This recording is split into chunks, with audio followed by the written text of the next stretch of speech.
ปืนพีมันยังเอามาทำนี่เลย ในพื้นที่เนี่ย อะไรมันยังไม่ได้ ยอดเลย ไม่จุ๊บแม่ เท่านั้นนะ คนเนี่ย กินได้เลยคน กินเลยเอาคนออกบ่ นุ่นมันแล้วมันแก่แล้วนะมันแก่ แกไปกินบ่ได้บ่ ผมได้สูงเป็นอะไรบ้างดิมันแรง ออกมาเด้ เชื่อจะโด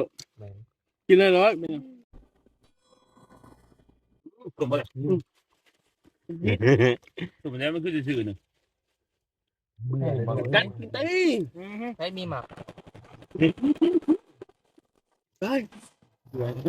นี่จะโดนเห็ดแข่งของงอ เอามาแกล้งมากินกันเลย ไม่ได้ไม่ได้บุ้ยเราเห็น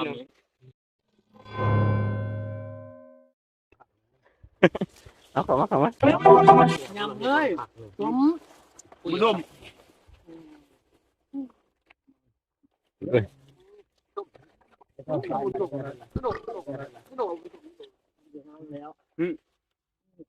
เฮ้ย รสชาติเลยเว้ย มาไงพุย มีรสชาติเป็นแจ่ววะมีรสชาติเป็นแจ่ววะ อ๋ออยู่หลุม